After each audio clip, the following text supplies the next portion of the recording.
அனைவருக்கும் வணக்கம். இன்னைக்கு நம்ம எதை பத்தி நம்ம வீடியோ பார்க்க போறோம்னா, எலும்போட அடர்த்தி அதிகரிப்பது எப்படி சொல்லிட்டு தான் இந்த வீடியோ நம்ம பார்க்க போறோம். எலும்போட அடர்த்தி கம்மியாகிறது இதோட கண்டிஷன் பேர் பார்த்தீங்கன்னா ஆஸ்டியோபோரோசிஸ் சொல்லுவாங்க. அப்பனா ஆஸ்டியோனா எலும்பு, போரோசிஸ்னா அந்த போர்ஸ், அந்த துளைகள் வந்து என்னன்னா அது அதிகரிக்கும். சரிங்களா? அந்த சிஸ் வந்து என்னன்னா அது துளைகள் வந்து என்னன்னா அது அதிகரிக்கும். இந்த அதிகரிக்கிறனால பார்த்தீங்கன்னா நமக்கு ஒழுங்கா நமக்கு ஆர்பிசி உற்பத்தி பண்ண முடியாது. ஏன்னா அதில் கால்சியம் லெவல் ரொம்ப கம்மியாக இருக்குது. சரிங்களா? எலும்புல முக்கியமானது கால்சியம். அந்த கால்சியம் லெவல் கம்மியாக இருக்கனால நமக்கு ஆஸ்டியோபோரோசிஸ் வருது. சரிங்களா? இந்த துளைகள் வந்து விரிசல் அடைவதால நமக்கு எலும்பு மஜ்ஜை, அதாவது நமக்கு அந்த எலும்பு மஜ்ஜையிலிருந்து நமக்கு ரத்தத்தை உற்பத்தி செய்ய முடியறதில்லை. சரிங்களா? இது என்னென்ன காரணங்களால இது ஏற்படலாம் பார்த்தீங்கன்னா, ஜெனட்டிக் ஃபேக்டர்ஸாக இருக்கலாம். ஓகேங்களா? பரம்பரையாக ஏற்படுறதா இருக்கலாம். விட்டமின் டி டிஃபிஷியன்சியாக இருக்கலாம் அதுக்கப்புறம் ரிக்கட்ஸ், அதுக்கப்புறம் இந்த எலும்புகளில் கால்சியம் குறைபாடு, இந்த மாதிரி பலவிதமான காரணிகளால இந்த ஆஸ்டியோபோரோசிஸ் வரலாம். இதுக்குண்டான அறிகுறிகள் என்னென்ன சொல்லிட்டு பார்த்தீங்கன்னா, பொதுவாக எலும்புகளில் வந்து என்னன்னா எலும்புக்குள்ள குத்துற மாதிரி இருக்கும். அதுக்கப்புறம் எலும்போட டென்சிட்டி, அதோட மாஸ் லெவல் வந்து என்னன்னா ரொம்ப கம்மியாக இருக்கும். அதுக்கப்புறம் சீக்கிரமாக வந்து எலும்புகள் உடஞ்சிரும். சரிங்களா? எலும்புகள் சீக்கிரமாக உடஞ்சிரும். அதுக்கப்புறம் வந்து வீக்னஸாக இருப்பாங்க. ஓகேங்களா? அவங்க டயர்டாக இருப்பாங்க, வீக்னஸாக இருப்பாங்க, காலை குத்து வச்சு நடக்க முடியாது. ஏன்னா அந்த எலும்புகளோட மாஸ் லெவல் வந்து கம்மியாக இருக்கிறதுனால. ஏன்னா திசுவோட லெவலை விட எலும்போட லெவல் வந்து என்னன்னா அதோட மாஸ் லெவல் கம்மியாக இருக்கும், அதாவது அதோட வெயிட் கம்மியாக இருக்கும். சரிங்களா? இந்த மாதிரி கண்டிஷன் போது நம்ம என்னென்ன உணவுகள் எடுக்கலாம், என்னென்ன உணவுகள் தவிர்க்கப்படலாம் அப்படின்னு சொல்லிட்டு பார்த்தீங்கன்னா, அளவுக்கு அதிகமான தானியங்கள். ஓகேங்களா? இந்த தானியங்கள் வந்து வேக வச்சு சாப்பிட்றது மூலம் உங்களுக்கு அந்த ஆஸ்டியோபோரோசிஸ் நீங்கும்.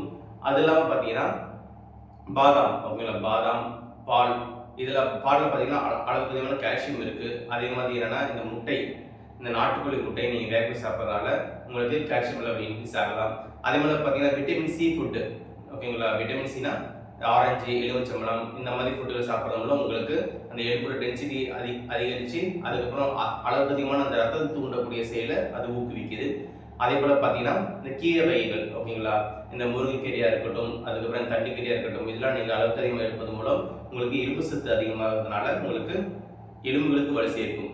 சரிங்களா? இது இல்லாமல் குதிரைவாளி, அதுக்கப்புறம் பார்த்தீங்கன்னா இந்த பயறு, இதெல்லாம் வந்து வறுத்து அதை நீங்கள் பொடியாக்கி நீங்கள் அதை பால் கலந்து குடிக்கிறது மூலம் உங்களுக்கு அந்த எலும்போட சக்தி அதிகரிக்கும். அதே மாதிரி வெள்ளை சோளமாக இருக்கலாம், அதுக்கப்புறம் பார்த்தீங்கன்னா இந்த சிறுதானிய பயிர்களாக இருக்கலாம். இந்த மாதிரி நீங்கள் அளவுக்கு அதிகமாக நீங்கள் வறுத்து அதை அரைச்சி நீங்கள் பாலில் கலக்கி காலையில் ஒரு 6 மணிக்கு அந்த மாதிரி குடிக்கும்போது உங்களுக்கு எலும்புகளுக்கு வலு சேர்க்கும்.